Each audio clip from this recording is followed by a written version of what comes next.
We're back. And we got 10 games tonight. For the preview, I did something a little bit different. We've got all the 20 goal scorers for each team on the board, except in cases where a team may not have a 20 goal scorer. But let's go ahead and get things started with the Montreal Canadiens in against the New York Islanders. So this one starts at 4 o'clock Pacific, 7 o'clock Eastern. There are 3 games starting at that time, and then it gets busier quickly. But compared to some of the 13 game nights I've had to deal with over the last while, not too bad. So for Montreal, they're 30, 28, and 9. They're 3, 5, and 2 in their last 10.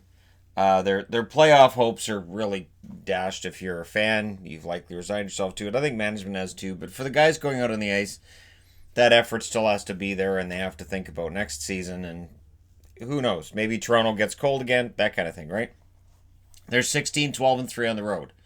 The New York Islanders, on the other hand, they're 35, 21, and 8. They are also 3, 5, and 2 in their last 10. So both teams struggling recently. For the Islanders, they are benefiting from having an incredible start to the season. So you don't make the playoffs in October, but you can miss the playoffs in October. And in the case of the Islanders, maybe we might want to change that narrative a little bit. Maybe you can make the playoffs by having a fantastic start. They're 28 and 5 at home. And for the Islanders, well, their one meeting they had this year was December 3rd. Montreal won that 4-2. They will meet again March 28th in Montreal. So this is the second meeting between them, and we'll see how it goes.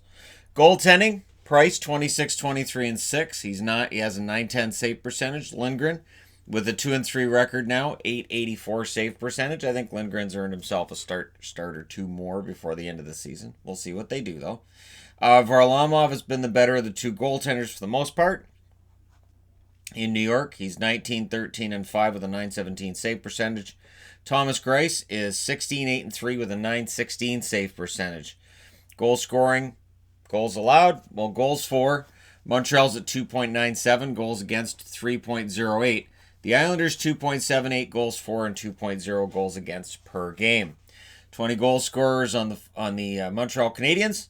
Gallagher 21 goals, 20 assists, 41 points. Tatar 22 goals, 39 assists, 61 points. So Tatar having an excellent season. On the Islanders side of things, Nelson 23 goals, 27 assists. And Pajot, 26 goals, 16 assists, 42 points. And of course, most of those 26 goals scored while he was a member of the Ottawa Senators. Next game is St. Louis in against the New York Rangers. This will be a very good matchup. So the Rangers coming off of back-to-back defeats against Philadelphia. So we can take that and sort of say, well, but Philadelphia's playing really, really well right now. And so, maybe the Rangers can bounce back tonight against a St. Louis team that's also been playing really well. St. Louis is 39, 17, and 10 overall. They're 7, 2, and 1 in their last 10. And on the road, they're 16, 11, and 5. Now, the Rangers, 35, 26, and 4. They're 7 and 3 in their last 10. And at home, they're 17, 14, and 2. January 11th, St. Louis beat the Rangers 5-2. So St. Louis won one meeting between these teams already this year. Binnington's 29, 11, and 7 with a .910 save percentage. Jake Allen is 10, 6, and 3 with a .922 save percentage. So pretty solid numbers no matter which goaltender you go with there. On the Rangers front, it has to be Georgiev, 16, 13, and 1 with a .912 save percentage because Lundqvist, not a great start in his last game, 10, 12, and 3 with a .904 save percentage. So I don't know how many more games Lundqvist gets before the end of the year, but I'm not thinking it's going to be very many. Goal scoring and goals allowed. Goals for St. Louis, 3.20. They're allowing 2.74. That's excellent. On the Rangers front, they're scoring 3.32 goals per game and allowing 3.09. Goals against had been going down, but of course against the Philadelphia Flyers, it kind of ends up going up again. Now, 20 goal scorers on St. Louis. You've got Shen, 24 goals, 29 assists, 53 points. Jaden Schwartz, 20 goals, 32 assists, 52 points. And Perron, 25 goals, 35 assists for 60 points. On the Rangers side, Panarin, 32 goals, 58 assists, 90 points. Yeah, 90 points for Panarin. That's not bad. Kreider, 24 goals, 21 assists, 45 points. He, of course, being out indefinitely with the fractured foot. And Zibanejad, 32 goals, 33 assists, 65 points. He has been absolutely lights out over the last few weeks, and we'll see whether or not the Rangers can keep this momentum up tonight against a St. Louis team that's been pretty darn good as well, looking for their 8th straight. Okay, Ottawa in against Pittsburgh. So the Senators trying to play spoiler, and the Pittsburgh Penguins tonight are doing their best to avoid dropping another one. So it's been 6 in a row, and there should be some reason for concern. Not a ton, but some, and we'll see how their lineup looks tonight. Ottawa, 23, 31, and 12 overall. They're 5, 4, and 1 in their last 10, so they've been playing well over their last 10. They're 6, 18, and 6 on the road. Pittsburgh, they're 37, 21, and 6. Over their last 10, they're 3, 6, and 1. And at home, they're 22, 6, and 4. December 30th, Pittsburgh beat the Ottawa Senators 5-2 at home. And April 4th, these teams will meet again in Ottawa. So 2 meetings in Pittsburgh, and then they go to Ottawa. And it'll be right around the last game of the year. In fact, I think it is. Anderson, 9-15 and 2 with a .901 save percentage. With Hogberg back home right now, that does open the door for Anderson to get a couple of starts until he's back. That they've got Philip Gustafsson called up as the backup. Can't see him playing here. Murray, 17, 10 and 5 with a .900 save percentage. Jari, 20, 11 and 1 with a .924 save percentage. And the play of these goaltenders is kind of evened out. I know there's still a large difference in save percentage, but overall, things have kind of evened out between the two of them. The discussion of Jari and whether or not he was Vezina worthy from a couple months ago has really settled down at this stage. Goals for and against. Goals for the Ottawa Senators, 2.68 per game. Goals against, 3.32. On the Pittsburgh side, they're scoring 3.14 goals per game and allowing 2.78. 20 goal scorer, well, because of the trade which took Pajot to the Islanders, the only one that Ottawa has is Duclair with 22 goals, 15 assists, 37 points. On the Pittsburgh Penguins, I didn't include Gensel because he's gone for the year. Rust, 24 goals, 26 assists, 50 points. And Malkin, 21 goals, 42 assists, 63 points. You could throw an asterisk next to Sidney Crosby and say, well, if he'd played every game, then he'd have 20 goals. But there'd be a few players you could say that about, where they'd have definitely had much better seasons overall if not for injury. So, yeah, you can throw them on there, but I didn't. So I apologize. But if I had made an exception there, then I would have to make exceptions elsewhere. That's where it just turns out to be way too much information on the board at once. Boston in against Tampa. This starts at 7:30 Eastern, 4:30 Pacific. The Boston Bruins 41, 13, and 12. Over their last 10, they're 7 and 3. On the road, 19, 10, and 3. Tampa Bay Lightning 41, 19, and 5. They're 6 and 4 in their last 10. Their win over Calgary broke that losing streak, and they're going to be looking to keep things going and get closer to Boston tonight. At home, they're 21, 9, and 2. October 17th, these teams met in Boston. Tampa won that one in a shootout, 4-3. December 12th, they met again in Tampa, 3-2 win for Tampa Bay there. They will meet again in Boston on March 7th. So 4 days from now, they meet again in Boston. Tuukka Rask, 24, 7, and 6 with a .928 save percentage. Has been mostly excellent lately. And Halak, 17, 6, and 6 with a .917 save percentage for him.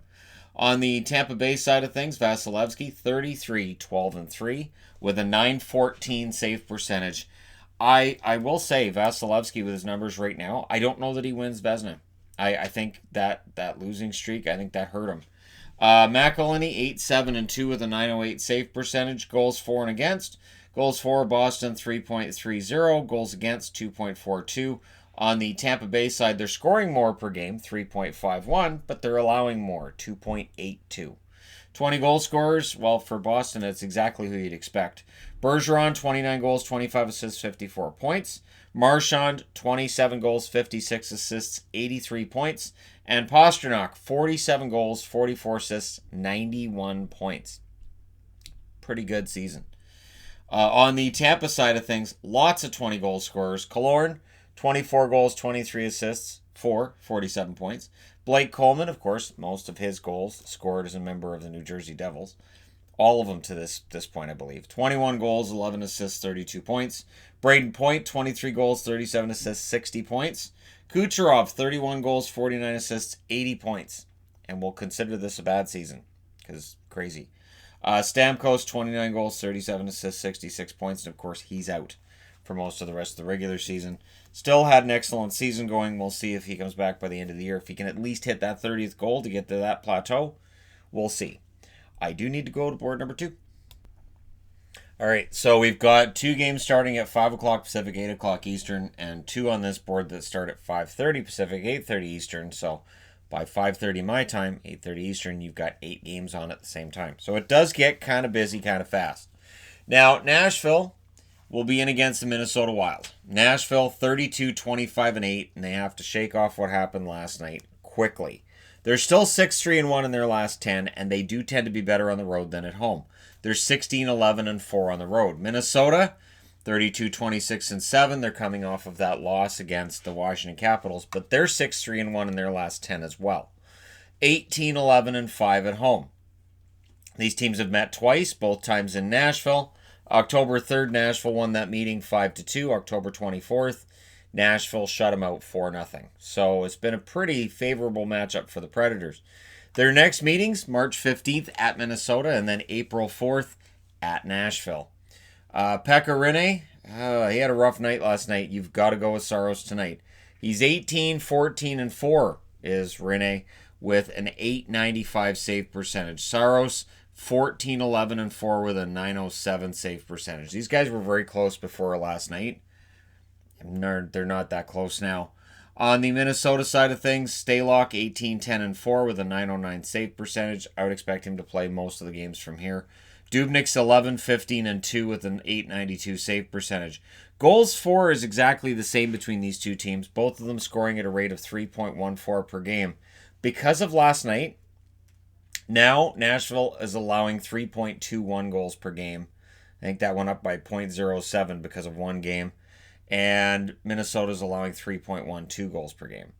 So if I was Minnesota, honestly, throw everything at them right away. Try to get them down 1-0 early and make them doubt themselves.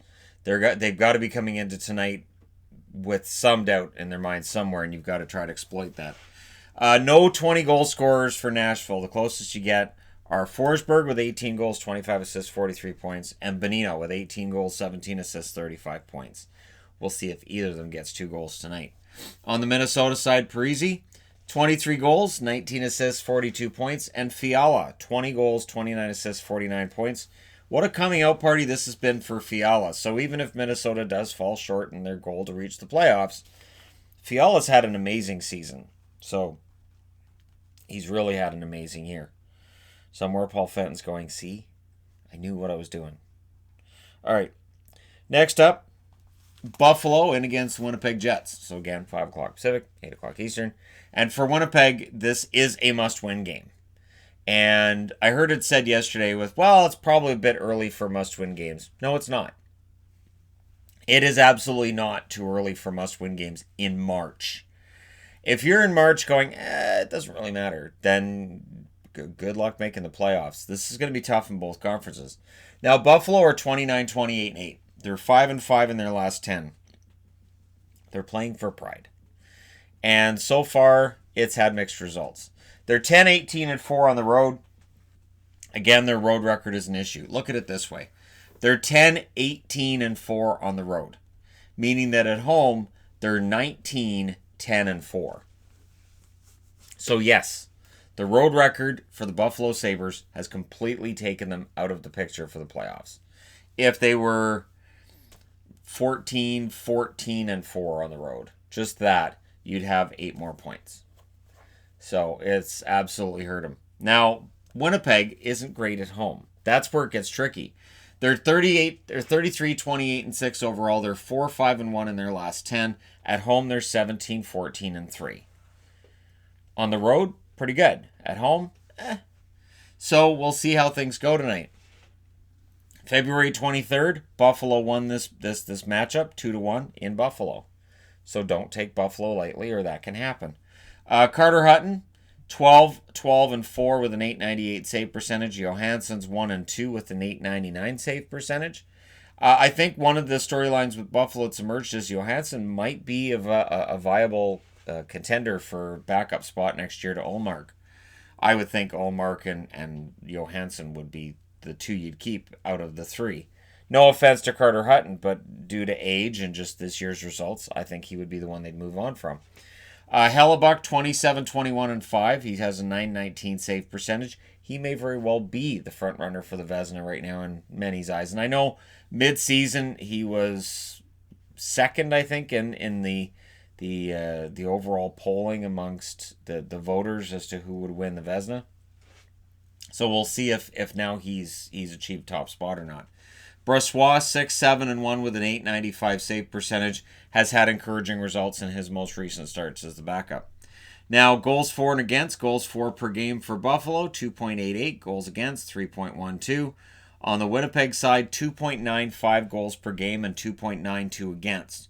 What's surprising with Winnipeg is they have a lot of 20 goal scorers, but they don't score as many goals per game as you would think they would. So, likely very top heavy when it comes to their scoring. Now on the Buffalo side, they have 20 goal scorers. Eichel, 35 goals, 42 assists, 77 points. Reinhart, 22 goals, 28 assists, 50 points. On the Winnipeg side, Wheeler, 21 goals, 38 assists, 59 points. Ehlers, 23 goals, 29 assists, 52 points. Laine, 26 goals, 33 assists, 59 points. Scheifele, 28 goals, 42 assists, 70 points for Scheifele. Scheifele is the mark of consistency. He, over any given season, he's about a point a game. He's as consistent as they get. Connor, 33 goals, 34 assists, 67 points. I think he's taken the next step this year. And that's good because for years I've talked about how much I like Kyle Connor's game. And it's nice to see he continues to improve his totals every year. So that's nice to see. All right. Moving along, though. Anaheim in against these guys, Chicago. So I'm going out on a limb and saying Anaheim's going to lose on the road. Yeah, I know. Wearing a Chicago jersey, right? So Anaheim, they're 26, 31, and 8 overall. They're 4, 5, and 1 in their last 10. On the road, they're 12, 17, and 4. So they've won 12 out of 33 away from home. On the Chicago side, they're 29, 28, and 8. They're 4 and 6 in their last 10. And at home, 13, 13, and 4. So it's been a mixed bag for Chicago at home, same as on the road. And just overall, the mediocrity won't get them to the playoffs. November 3rd, Chicago beat Anaheim in overtime 3-2. January 11th, Chicago won this meeting in Chicago 4-2. So I'm just going out on a limb and saying they can probably beat him a second time. Gibson, 19, 25, and 5 with a 904 save percentage. He's had a challenging year. It's been a challenging team to play behind, though. Miller, 7, 6, and 3 with a 907 save percentage. On the Chicago front, Crawford's going to play a ton. He's 13, 18, and 3 with a 915 save percentage. Subban, 9, 7, and 3 with an 890 save percentage. All those numbers from when he was in Vegas. We'll see if tonight's a good night to start Subban. At some point, he has to get a start. You have to see what you got. Goals for and against. Goals for the Anaheim Ducks, 2.51. Goals against, 3.14. Chicago, 2.94 goals per game, 3.12 goals against per game. Henrique's the only 20 goal scorer for Anaheim, 24 goals, 15 assists, 39 points. On the Chicago front, Kubalik, absolutely fantastic run in the second half, 29 goals, 15 assists, 44 points. Brandon Saad, 20 goals, 11 assists, 31 points for Saad. And Kane, 28 goals, 50 assists, 78 points. And yes, I too am surprised that Jonathan Toews doesn't have 20 goals. It feels like he scores a lot. He does not yet have 20 goals. He'll get there relatively soon. Edmonton. So the Oilers coming off of that humiliation of Nashville last night. They have to make sure they don't let up here. And I thought about wearing a Dallas jersey because I think, honestly, Dallas should be able to take advantage of a team that's on their second game in 2 nights. It's going to be hard for Edmonton to equal what they did last night. And Dallas is a better team defensively than Nashville. Nashville's numbers would show that. So Edmonton now 35, 23, and 8. And they're trying to chase down the Vegas Golden Knights. They might be the only team in the Pacific that can do it.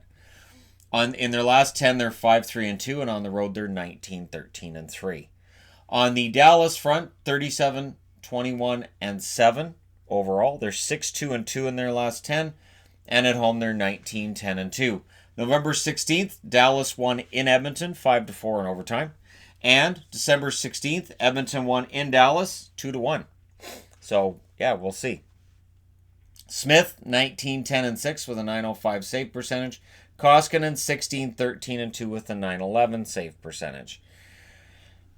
I like Smith, but I guess you go with Koskinen here because it is back-to-back. Dallas, Bishop, 21-14-4 with a .921 save percentage. Hudobin, excellent numbers for Hudobin, 16-7-3 with a .930 save percentage. Goals for and goals against. Goals for, 3.18 for Edmonton, 3.06 against. You take away McDavid and Draisaitl, is about 1 goal per game scored by Edmonton. Goals for and against for Dallas, 2.69 goals for, 2.54 goals against. Their goals for is anemic, but their goals against is also anemic. It's fantastic. So, Draisaitl, 43 goals, 64 assists, 107 points. That's ridiculous. McDavid, 32 goals, 62 assists, 94 points. He's missed a bunch of games, so that's ridiculous. Gurianov's the only 20 goal scorer for Dallas. Ben's 1 goal off. 20 goals, 9 assists, 29 points for Gurianov. So I do like Dallas's chances tonight, but there's also that whole you don't want to jinx your team thing. I know it doesn't make any sense. Anyways, time for board number 3. All right, Devils. Let's see if the Devils can stay relatively hot with tonight's game against the Vegas Golden Knights. My guess is maybe. Vegas coming off of their first loss in a while, almost a month, against the Kings. And tonight they're at home against the New Jersey Devils, who are 26-27-12 overall. They're 6-2-2 in their last 10. They're 14-17-2 on the road, as it appears that the God's flashlight's on out there. Vegas, 36-23-8 is the overall record. Over their last 10, they're 8-2. And at home, they're 21-11-4. Again, they've made it so that if you go into the Vegas Golden Knights confines of T-Mobile, you have a good chance of coming out with a loss. And that's important to have that factor at home. These teams met December 3rd in New Jersey, and Vegas won that 4-3. Goaltenders, I kind of expect Blackwood here because he's 21-12-8 with a .918 save percentage. Corey Schneider, 2-6-2 now. I know that's a poor record, but compared to what it was, it's not bad. And he's got an .882 save percentage. From .858, that's pretty good. Now, or .852 is where it was, so it's gone up 30 points since he got called back up. Fleury, 26-15-5 with a .906 save percentage. Leonard, 17-10-5 with a .919 save percentage. I don't foresee any kind of goaltending controversy. I think Fleury's numbers have been lower because I think they overplay him. I think at this stage in his career, he should play every other game. Goals for and against. Goals for New Jersey, 2.66. They're allowing 3.23 goals per game. That's been getting better, though, since they went almost exclusively to Blackwood. 3.18 goals for per game for Vegas, 2.98 goals against. And that goals against is high, and they're going to be looking to bring that down as they get ready for playoffs. There's only one 20-goal scorer in New Jersey. It's Paul Mary, 23 goals, 20 assists, 43 points. On the Vegas front, Smith, 27 goals, 25 assists, 52 points. Stone, who's out week to week, 21 goals, 42 assists, 63 points. Pacioretty, 30 goals, 33 assists, 63 points. And Marchessault, 20 goals, 24 assists, 44 points. So overall, it looks like a game Vegas should be able to win, but that's what we said with the Kings game as well, and that didn't go so well for Vegas. So we'll see whether or not they can bounce back tonight. Last game is Toronto in against San Jose. So this one starts at 7 o'clock Pacific, 10 o'clock Eastern. This one's 7:30 Pacific, 10:30 Eastern. So Toronto fans, this is where that tough part of the schedule is, where they're doing the California trip and the games start as late as humanly possible. And yet I've seen 8 o'clock starts, so I need to just zip it, because I've seen it start a half an hour later. So Toronto, 35-23-8 overall. They're 6-4 in their last 10. They've won 3 in a row. Things have been pretty good since they went up against their own goaltender, right? Yeah. On the road, they're 18-14-1.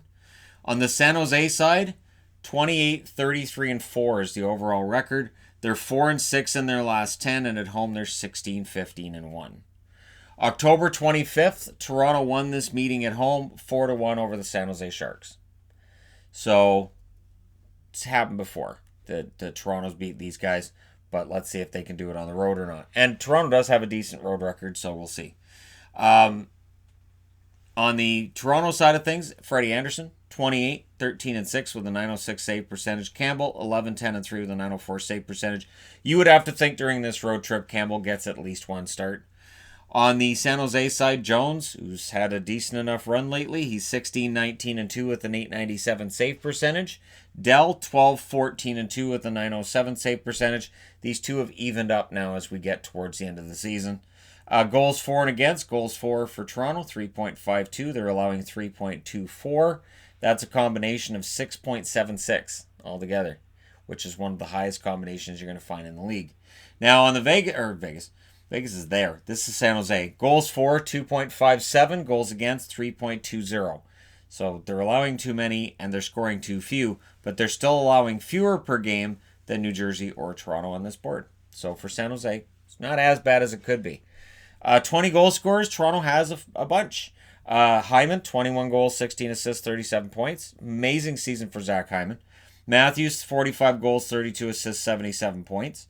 Nylander, 29 goals, 28 assists, 57 points. And Tavares, 26 goals, 32 assists, 58 points. San Jose, Kane, 22 goals, 19 assists, 41 points. And Timo Meier, 21 goals, 22 assists, and 43 points. So where are we at? Well, Toronto with their 78 points, they're 9 behind Tampa. They are 16 behind Boston, so I don't think they're going to catch first. Just never know. If Boston loses tonight in regulation and Toronto wins in regulation, they're only 14 back, right? So those are your top three, and I don't know that Toronto has anything to worry about. Florida's played the same number of games they have, and Florida's 5 points back now.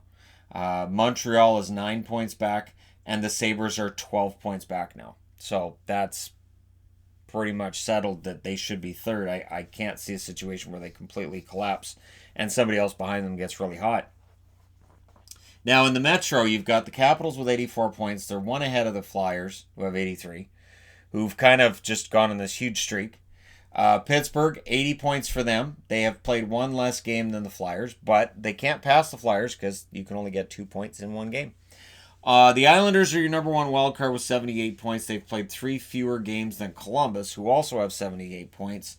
The Carolina Hurricanes with 75 points are 3 points out of the playoffs with 3 games in hand on Columbus. The Rangers, 4 points out. They have 2 games in hand on Columbus. And there's Florida, 5 points back of Columbus with 1 game in hand. So in the East, things are pretty volatile, and yet it looks like your 3 in the Atlantic are pretty well set. In the Central out West, the Blues, 88 points in 66 games. 87 points for Colorado, so they're only 1 point back with a game in hand. Dallas, 81 points in 65 games. So they've played 1 less game, and they are 7 points back. Pacific, Vegas looked like they might run away with it, but they have 80 points in 67 games. The Oilers are 2 points back with 1 game in hand. Both teams are in action tonight. Calgary, 75 points, so they're 5 points out. Now, your wild cards in the West, you've got the Canucks with 74 points. They have 2 games in hand on Calgary. They have 2 games in hand on Vegas and 1 in hand on Edmonton, but you have to win those games in hand. So they have 74 points. The Predators with 72. That loss last night hurt them. They stay 2 points back of Vancouver, and they did not make up any space on the teams behind them. The Jets have 72 points. The Coyotes have 72 points. Minnesota has 71. Nashville's played 2 less games than Winnipeg or Arizona. They've played the same number of games as Minnesota. But, again, that is your key matchup of the night. So Nashville and Minnesota, which starts at 5 o'clock, my time, 8 o'clock Eastern. And that game could very well decide who's in a spot and who's not. But if Minnesota wins it in overtime, they both end up with 73 points. And that's pretty much how these things have been ending up lately. Chicago is still 6 points back, so they're still close enough to be mentioned, but they're far enough out that it's just not going to happen. And, of course, San Jose and Anaheim are 12 points back, and the Kings are 16 points out. All right, there you go. You guys are all set for tonight's action. Let me know your winners, all that other wonderful stuff in the comment section below. Don't forget to hit like and subscribe if you're browsing your way through. You just happened upon this video. Thank you guys so much for all your support and for watching. I will talk to you again soon.